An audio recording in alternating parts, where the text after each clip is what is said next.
Tired of ads intruding into your favorite comedy podcasts? Good news. Ad-free listening is available on Amazon Music for all the music plus top podcasts included with your Prime membership. Dive into a world of laughs by downloading the Amazon Music app for free or go to amazon.com/comedy ad-free. That's amazon.com/comedy ad-free to catch up on the latest episodes without the ads. Normally, being a little extra can be a bit much. But when it comes to healthcare, it pays to be extra. And United Healthcare makes it easy with Health Protector Guard fixed indemnity insurance plans. Underwritten by Golden Rule Insurance Company, they supplement your primary plan, helping you manage out-of-pocket costs without the usual requirements and restrictions like deductibles and enrollment periods. So when it comes to covering your medical bills, you can feel good about being a little extra. Visit uh1.com to find the Health Protector Guard plan for you.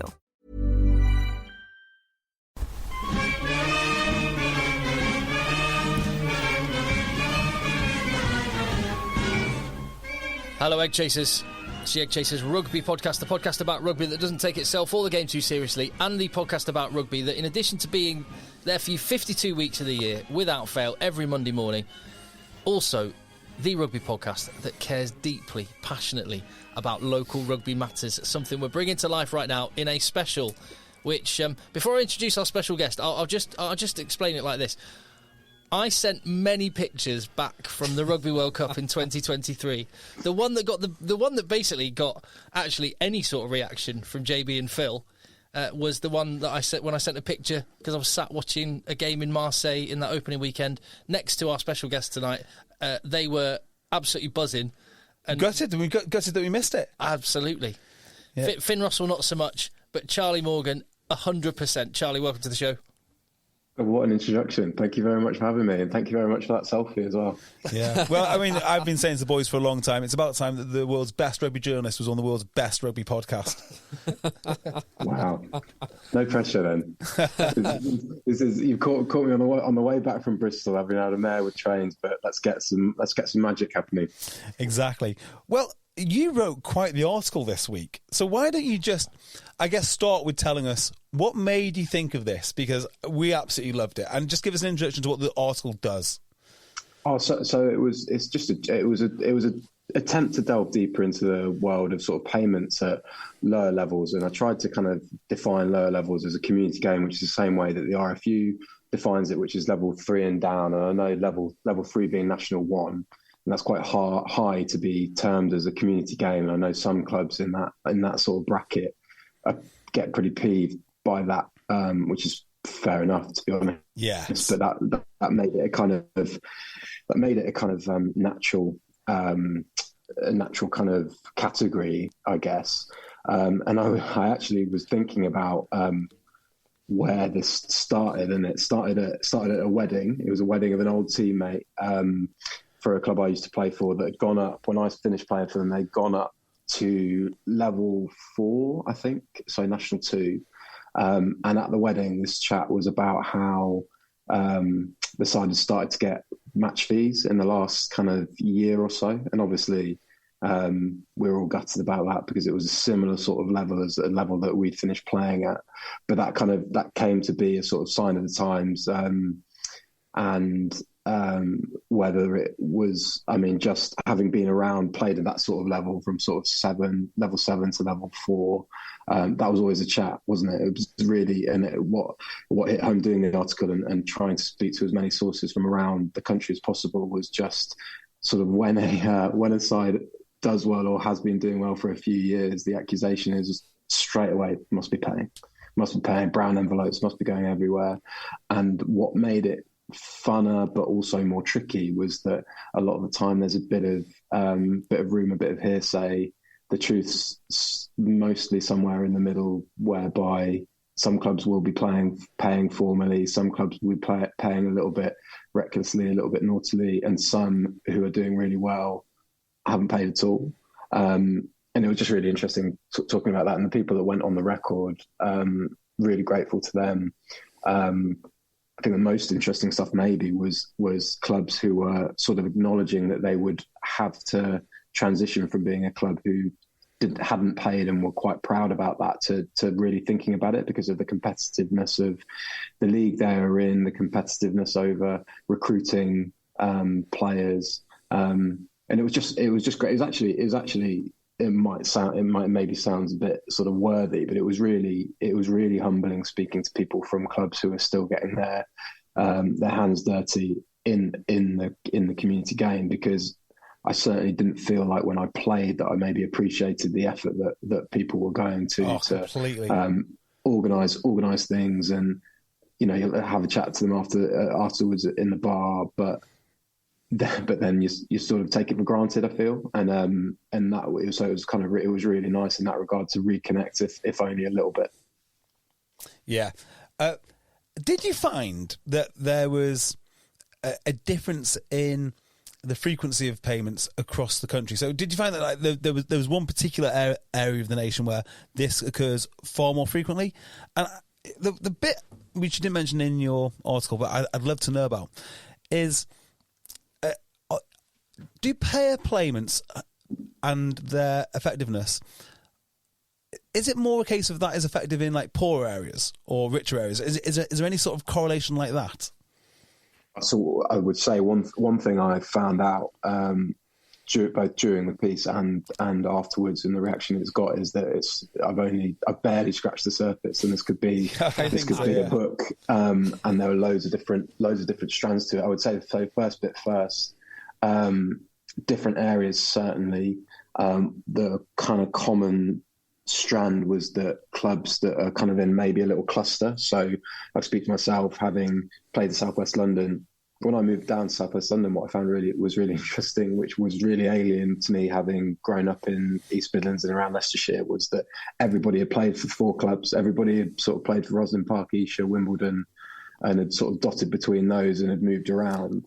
And so speaking to people up in Lancashire, they're sort of, terms like arms race, were used over sort of kids 14, 15 who were getting spoken to by people attached to first team, saying, in a couple of years you might be moving through Colts, and this is what you might be able to earn as a match fee in the first team. So I'd say, clubs that are in and around sort of that have got clusters around them, that would be where they were fairly frequent. And then we texted about this as far as the kind of different social areas and social demographics and the effectiveness of payments. One really interesting thing that came up was, so somebody spoke to me anonymously from a club who there was a bit of tension across the club because the first team had been getting paid and the second team weren't, and Tuesdays and Thursdays were sort of this shop window for selection. Yes. But actually what was happening was that a lot of people in the second team were not making themselves available for the first team and vice versa, either because of the animosity and not wanting to be associated with the first team, who'd had a bit of a trickier time in terms of results, or because they didn't want to pay it. They didn't want to make themselves available if it was only going to be for the second team, and therefore they weren't going to be able to be paid. Now, what I didn't think of, loads of things came up that I didn't think of, but one thing I didn't think of in this instance was that what was causing people to want to be more available for the paid stuff was that they were students, they were sort of apprentice teachers, and they really needed that extra income. So maybe weren't necessarily from the more deprived areas, but they needed the income because of the stage they were at in their lives.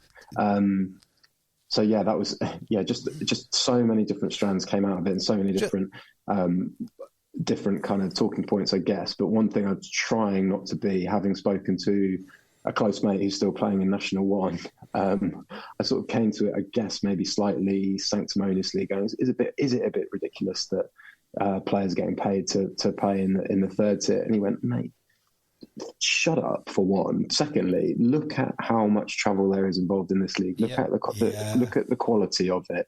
Look at the commitment it takes. And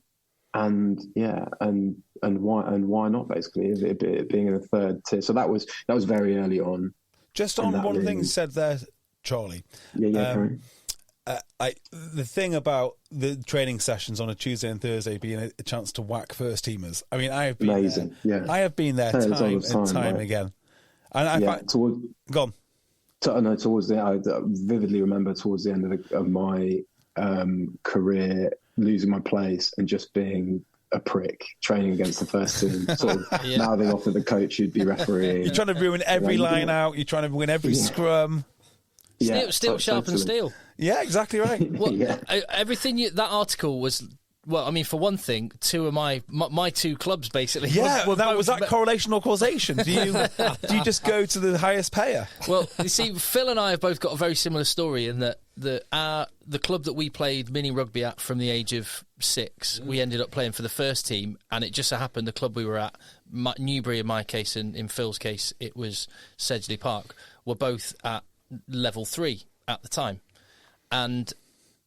I mean, I was so proud to pull on that shirt, and actually, the sort of flip side of this, and you're so right in what you say, Charlie, and what you highlighted, and how humble you felt chatting to people. The people involved in local rugby are amazing, but when money gets involved, it can't help but muddy that. And I saw that. I mean, I wasn't at Newbury when the plug was pulled on the cash and it dropped down the leagues.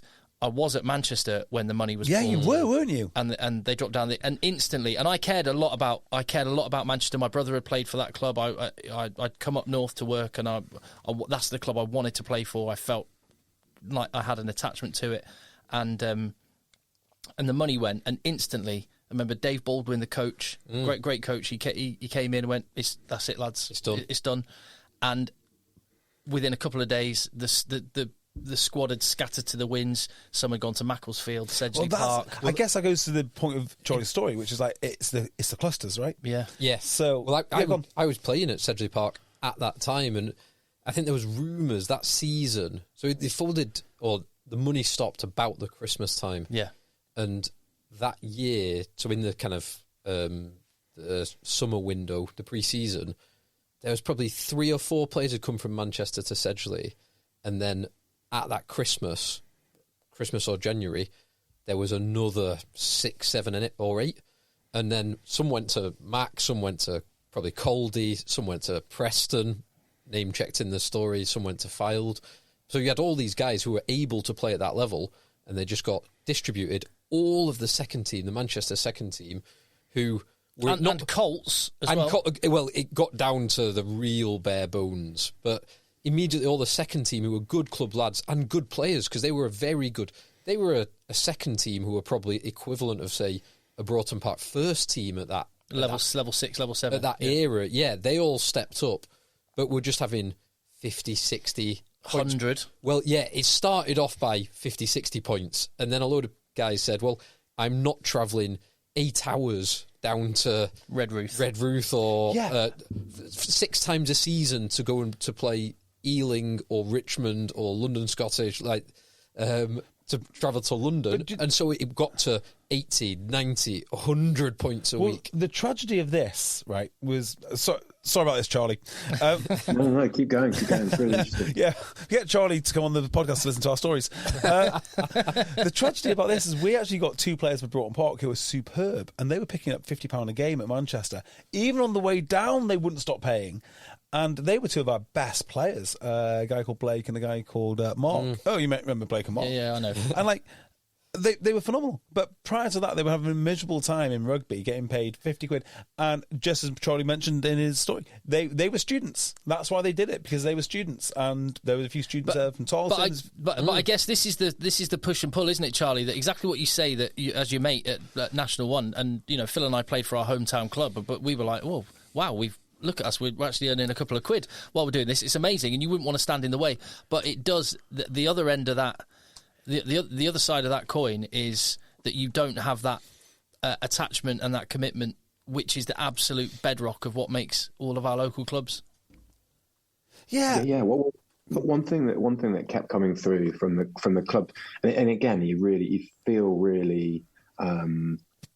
I feel a bit on edge describing a club as doing something well and sustainably, but the ones that did seem to be doing it fairly sensibly kept impressing the importance of what you said, Tim, right at the start of that, when you're talking about the pride you're feeling, and a lot of that comes from a core of people that have been there as juniors and have built that attachment over a lot of time. And then the second thing is that whether or not they were paying just buy-in, that kind of goes all the way through. I know it's Chasing the Sun 2 final premiering tonight, isn't it? And that's something South Africa did at the very, very top level, better than anybody.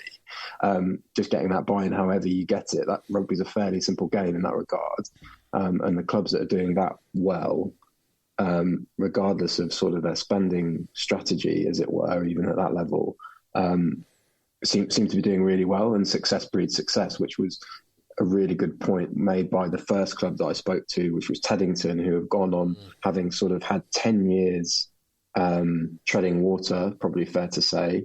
Bob, who funnily enough, I've known since I was 8 years old, played mini rugby with Bob. So when somebody said this guy's getting paid 500 quid a game, it was a fairly easy one to fact check. I could just ring him up and say, what's the story, mate?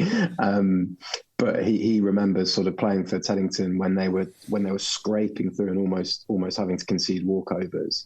And they're lucky because they're in an area of London that's fairly affluent. So they're kind of they've now had this little pocket of success where they've managed to get guys who did minis and juniors at Teddington, went off to university, have come back to work in London, and now are sort of populating that first team. They've got they're training once a week, which has proved really popular. So they're doing a lot of other things really well. But it's just really interesting, whether money is involved or not, how clubs manage to sort of generate that success and generate that impetus, and but all of it comes down to the same thing, which is just buy-in. Did you get any examples of paying clubs, or clubs that pay, I should say, which you would consider like good practice? And I'll give you an example. Broughton Park say that they never pay. They don't pay, but I know that money did change hands for some players, but in my mind, for completely the right reasons. It was players that had already played for us for a long time, and they needed the money. If it was, for instance, the very important player who had to take shift work. And I think that's exactly how it should be done, actually. If you want to give away money, that's the kind of way, that's the way they should go about it. Or they assist with other things, expenses, that kind of thing. Did you encounter, I think we all know what bad practice looks like. What was the good practice that you encountered? Yeah, again, it's really the guys that were, so Rams have just finished second for the second consecutive year in National One, and their CEO Gary Reynolds spoke to me for again all of these interviews could have just gone on a lot longer, but this one was really interesting because he was talking about, he's saying, look, where we've been in and around National One, National Two for a while, we've seen clubs shoot past us, and we've thought, right, okay, fine, that's fine for this season. They'll be back on their way back down. I'm sure of it, because what they're doing isn't sustainable. When they reckon that their playing budget was about £140,000 a year, which they seem to think they're sort of joking about that being fairly low in National One. What they did say was that they supplemented that with a lot of support staff, so physios and a matchday doctor. They, very interestingly, I'm not sure whether they were the very first, but they have actually been done on the declaration forms. So that threshold, 140,000, is actually a fair way below what you're allowed to pay in National One annually. Right. But they gaffed the form. They ticked the wrong. I think they literally ticked the wrong box. And that meant that they got a 5-point deduction in the COVID season that was curtailed in National One, and they got another 5 points suspended, but they also lost. So the punishment for breaking these thresholds is you lose RFU benefits, which in their case were travel, and they also had to pay a little bit more towards referees that season. So I think they ended up costing them about another $8,000, which wasn't massively disastrous. It seemed to me, sort of speaking to Gary, that it was sort of more a little bit embarrassing, because they prided themselves on being fairly squeaky clean and fairly transparent in that they weren't a big spending club, but they promoted their junior section. But yeah, so ironically, having fallen foul of the regulations, they struck me as an example of pretty good practice. Yeah. And the flip side of that question then, what were the kind of most ridiculous, either because it was £800 a game at level 8, or I once knew a player who played at Birkenhead Park 20 odd years ago for his match fee was 8 pints and a takeaway. That's class. Yeah, that's brilliant. The Gareth Lewis was really good at going on record and just sort of cataloguing what he'd seen in Yorkshire and how he'd seen. And this is the example of the clusters, right? So he'd seen players pack up and leave clubs over 20 quid per game difference in their contract. Gareth Dyer was really good in talking about how he'd seen. I mean, the transfer fee of £6,000 to move between two level 5 clubs blew my mind, to be honest. That's can you guess crazy. which level? Can you guess what? I mean, I don't know what the level 5 clubs were, but can you guess what they are? That wasn't one not a million miles from us, was it? In the northwest or the kind of Lancashire area, was it? It's from Preston. If you think So, about the players that have left, it must have been Rosendale. Yeah, and I think when I read that bit, I think I know the player as well. I think I know the player too. I won't say anything. Good on him. Good on him. I don't know. That was those two clubs were named as were named in the article, but Gareth was saying that he'd dug his heels in because they given these players were contracted, and when clubs were approaching them, they dug their heels in and sort of made sure that those contracts were honoured. And I hope I'm right in saying that I think Preston raised £13,000 over about half a dozen of these transfers at level 5, and that's the sort of stuff that blew my mind, to be honest. I was trying to kind of, maybe a follow could be to try and find sort of the lowest level that goes on, but then again, you don't want to, because of there's player coaches, the clause and the thresholds that you can be paid below level 6 and below if you're a player coach, and there's sort of budget set aside in regulations to do that, and I know that clause, a lot of people feel that is taken advantage of, but I've played with player coaches who've been fantastic as well. So, you kind of don't want to go pointing the finger, do you really? But, no, and I think the sweet spot here is, like, we're so grateful in rugby to the people that do bring wealth and money into it. Absolutely. Or the sponsors who, invest their company's money into rugby clubs at whatever. Tired of ads interfering with your favorite sports podcasts? Good news. Ad-free listening is available on Amazon Music for all the music plus top podcasts included with your Prime membership. Stay ahead of the game by downloading the Amazon Music app for free, or go to amazon.com/sports ad free. That's amazon.com/sports ad free to catch up on the latest episodes without the ads. A lot can happen in the next 3 years. Like a chatbot may be your new best friend. But what won't change? Needing health insurance. United Healthcare Tri-Term Medical Plans are available for these changing times.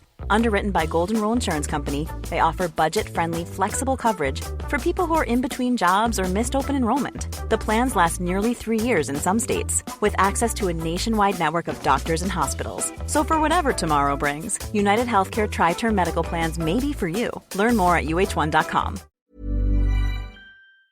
Level. Or the children's inheritance. Oh, exactly. So grateful for that. But to Charlie's point about getting that buy-in and that culture and all the things we love about rugby, and I've seen this at clubs, and you even touched on it in your article, Charlie, where talking about best practice, you can spend all that money and it doesn't have to go directly into a player's pocket. Food after training. Yeah, big one, isn't it?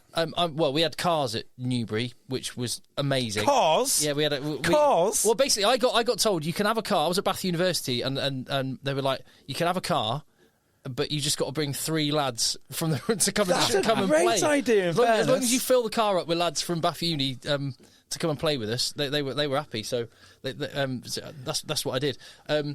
But yeah, there's all sorts of ways. Just drinks after the match, food after training is the simplest way you could effectively hand money to players, but completely in an above board way, right, Charlie?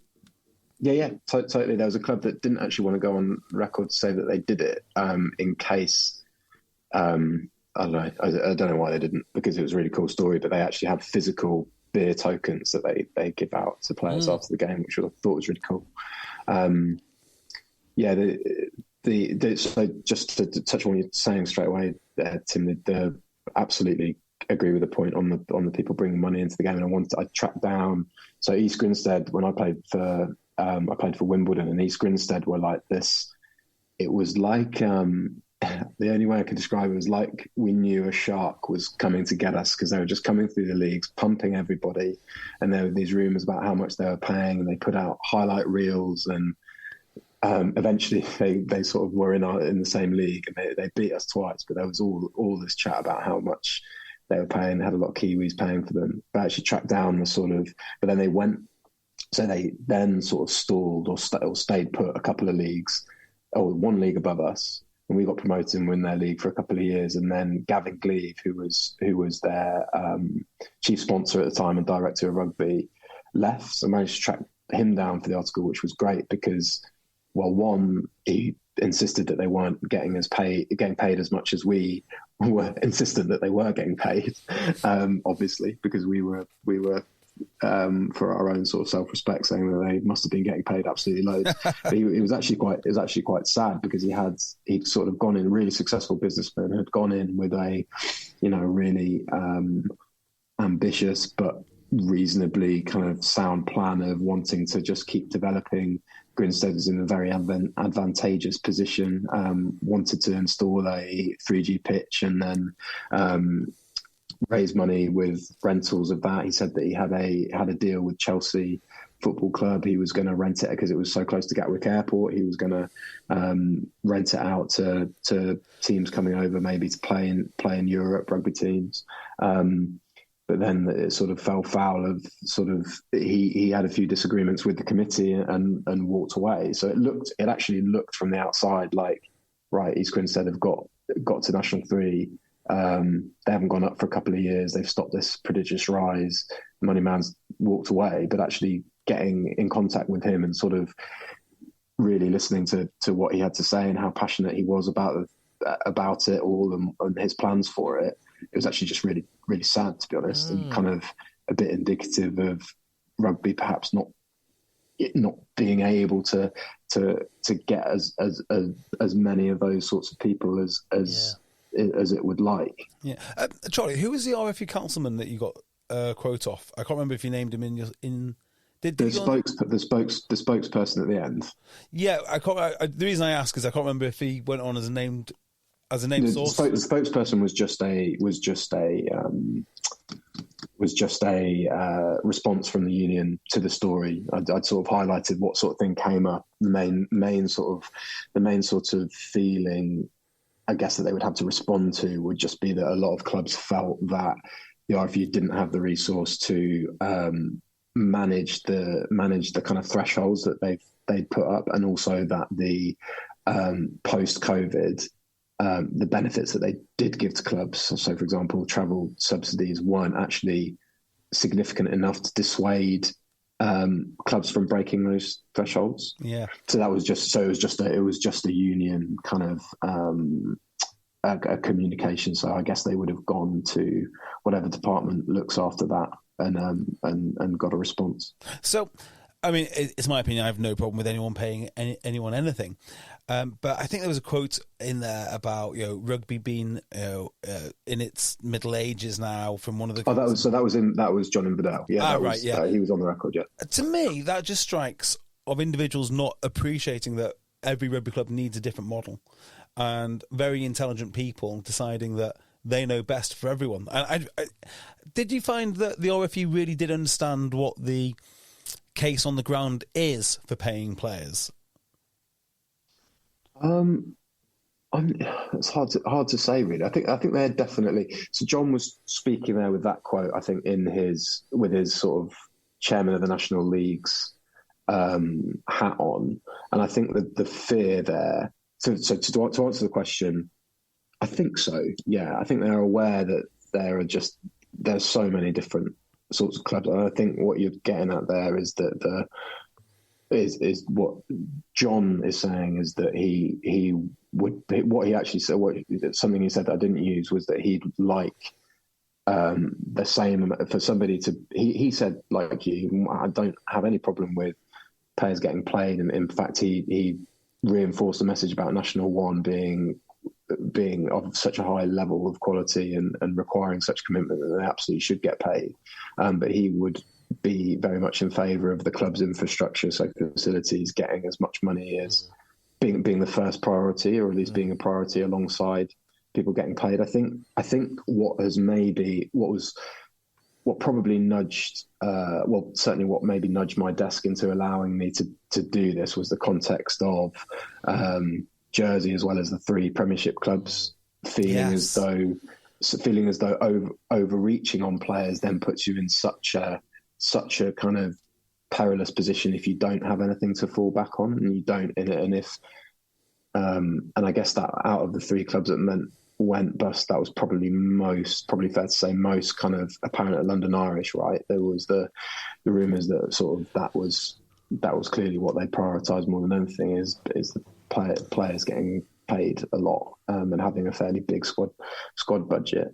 But as we mentioned at the top there, Manchester, Newbury, there are so many examples of it just becoming unstable because that there's so much priority in paying players. So Mounts Bay was the one in Cornwall that was really there was almost like this white whale. Like you speaking to clubs who'd go, God, if you can get someone from Mounts Bay, that would be brilliant, because I think they got 9 promotions in 11 years. Wow, that's quite impressive. And then I think the story, I'll get this from somebody I know for sure, but they were sort of they were originally a offshoot of Penzance, or a club down there, and then when it all kind of hit the skids, they were trying to kind of reattach to Red Ruth or something. Anyway, but that seemed fairly flimsy, and stories of kind of them racking up 100 points and opponents being sort of laughing at them, saying that they'd be sacked in the morning and all of this, and all very messy, but all kind of very unstable as well. And I think that's what the quote about the lack of kind of stability and immaturity as a professional sport was came from. But because the other side of it was that, and I'm not sure, I didn't have time really to look into this more carefully, but a lot of people seem to think that football did this a bit better. There was a sort of more clear delineation between professional and semi-professional and amateur, and and a lot of that coming from sort of minimum standards as you go up the league. So there's that sort of natural check on it all. Well, I was going to ask how much you've looked into other countries, because one thing I became aware of with France, just as an example, is that every single club has to have a completely zeroed balance sheet at the end of every year. Otherwise, they're not allowed to participate. This is a big Mark Evans point. He always talks about the financial regulator in France. No debt. Yeah, no debt allowed. That's the Premiership are trying to adopt that, aren't they? Sort of back to front, isn't it? And then they're before the season, their budgets have to be assured, so that they're not going to do what the Premiership did a couple of years ago and lose clubs during a season and jeopardise everything that goes with that, sort of scheduling wise. The Premiership would have a long way to go to be kind of cost neutral in any given season. Just pay the 200 million quid worth of debt back. Yeah, never mind all the historic debt that's on there, mostly owed to the owners of each club. Yeah. But just to say again, Charlie, I think what the article does brilliantly, as well as delving into a really interesting area, is just capture the thing we all remember, the thing we all love. There are people of proper substance at your local rugby club. Yeah. Just a few last ones for me, Charlie. What was the reaction like from your article? I mean, I read some of the comments on the Telegraph comment section. But, in general, has it been... I actually had to sign up to read that article. I was furious. What's the reaction been like? Have you had any more subsequent stories? Yeah. I mean, that's been the main reaction is clubs grassing up other clubs, which is really funny. But it's but then that is straight into... Yeah, that is straight into the hearsay bit as well. What was quite funny, so shout out to Oxford Harlequins. So a source had been in the same league as them and had gone, well, they've pissed the league, so they've got to be paying right. And then 3 people that had read the article went, just these guys aren't mentioned in the article, but shout out to Oxford Harlequins, because they've just won. I think they've just won Regional 1 Midlands, so going up to National 2, and they haven't paid. And so one source was from another club in London, funnily enough, who just said, have you spoken to Oscars Harlequins? Because they came to me before the start of the season just to kind of bounce some ideas budget-wise. And I looked down at their budget and I said, yeah. So have you just left off player payments? And they said, no, we're not going to do that this year. We'll see how we go. And they won the league. They won the league, including Stourbridge, who are sort of fairly well-established ex-National League, ex-National League side, which is great. Fair play. But yeah, I guess the main reaction is just more people talking about, as we're doing now, about the kind of history of this happening and how clubs have dealt with it over the years. And I've just found that really interesting. It's felt like I've been able to immerse myself back into that sort of scene where I've sort of been a bit detached from it for a while, I felt. Well, my favourite part of the article was the juxtaposition between the press and director of rugby telling everyone how stressful it is managing players, you need to do it, followed almost immediately by Ian Jackson of Tarleton saying, oh yeah, Preston take out players all the time. Yeah. Well, it felt like I kept thinking of sort of a fish being eaten by a bigger fish being eaten by a bigger fish. And but then I don't know. But then how that's relayed is, through what lens that all of those things are being relayed by. And then somebody commented on the article set on the website saying that he was a coach at under 12s or under 13s, and that you just get sort of guys rocking up to watch in inverted commas, but basically to kind of pick off who they want to bring to their club, but under 15s. And I remember that happening as well. So I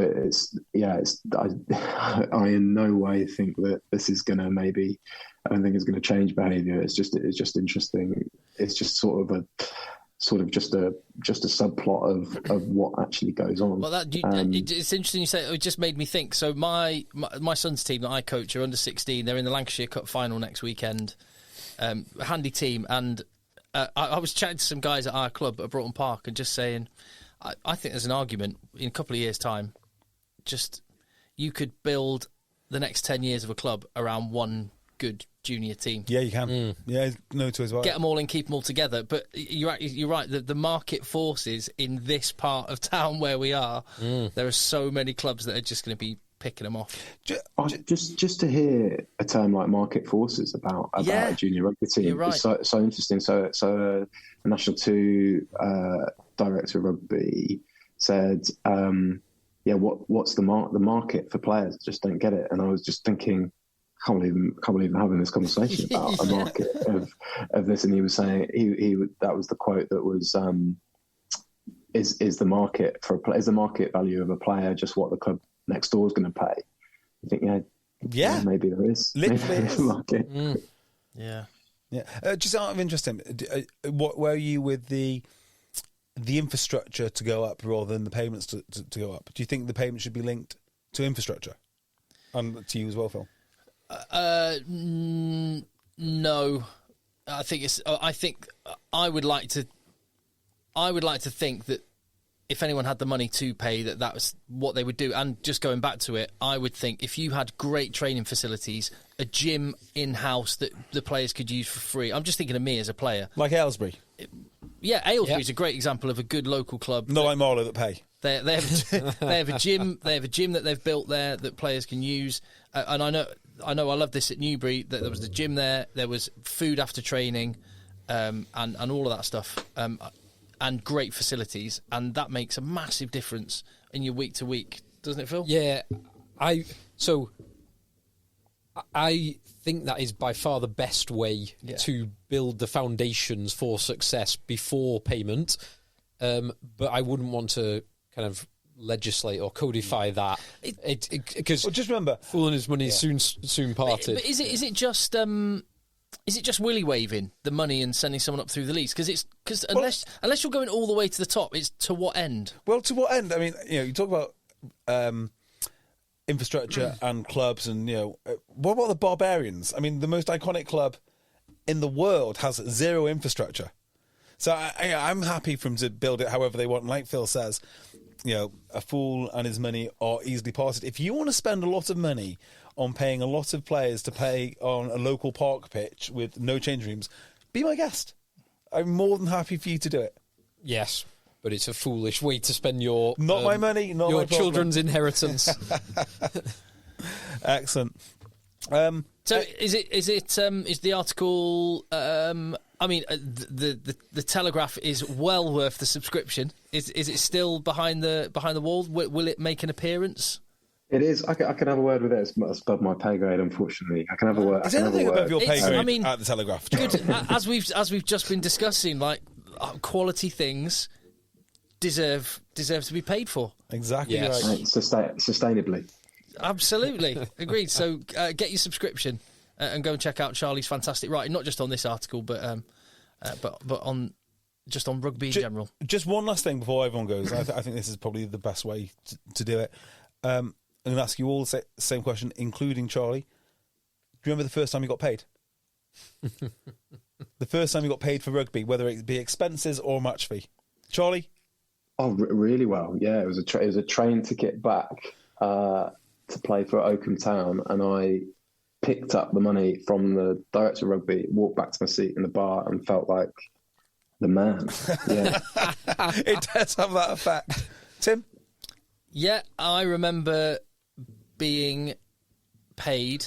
I signed a contract after I'd already played my first team game. I was playing for my hometown club. My family were all there. I was just on cloud nine anyway, and then found out I was getting paid after I'd already played. I didn't know I was getting paid until after. Yeah, I can't imagine what Phil did with his first paycheck. Invested because you would have been at Sedgley Park as well. Did you sign terms and stuff before you played for the first team? No, so it was about 4 or 5 games into the season. So I was 21, just come back from university, done pre-season, but was playing for the twos and was scoring tries for fun in a very good twos team, and got told that there's a couple of injuries, and so got told I was playing against, I think it was Doncaster, away for my first game.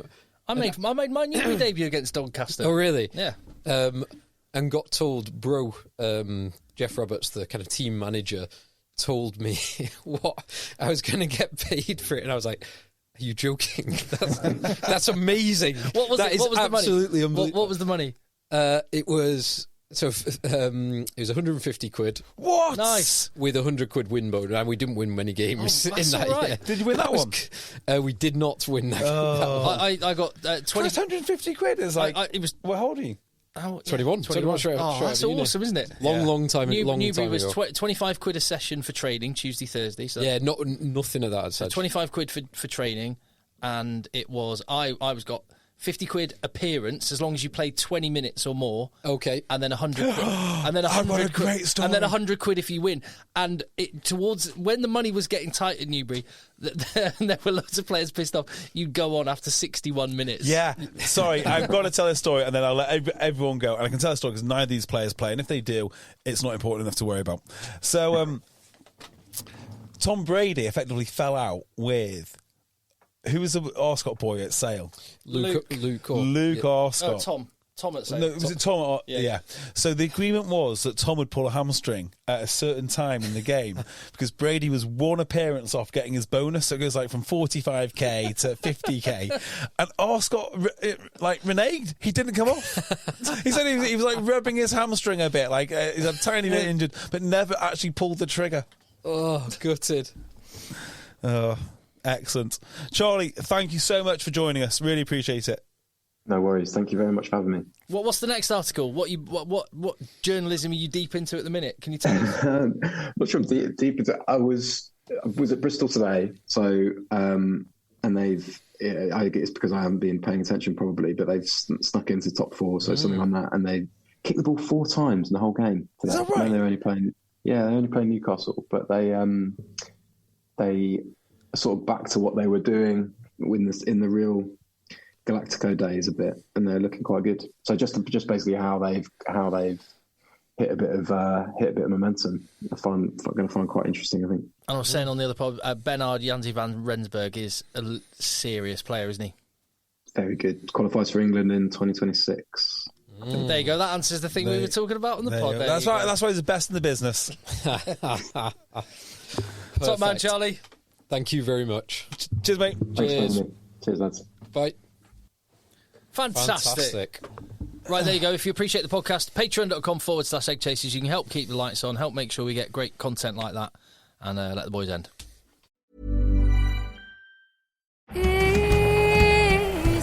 Miracles do happen. A gorgeously imaginative new musical is now on Broadway. Water for Elephants is a New York Times critic's pick. It's stunning, emotional, spellbinding entertainment. A dazzling love story, propulsive with passion. Don't miss the best new musical on Broadway. Water for Elephants. Get tickets now at telecharge.com and choose the ride. Tired of ads interfering with your favorite sports podcasts? Good news. Ad-free listening is available on Amazon Music for all the music plus top podcasts included with your Prime membership. Stay ahead of the game by downloading the Amazon Music app for free or go to amazon.com/sports ad free. That's amazon.com/sports ad free to catch up on the latest episodes without the ads.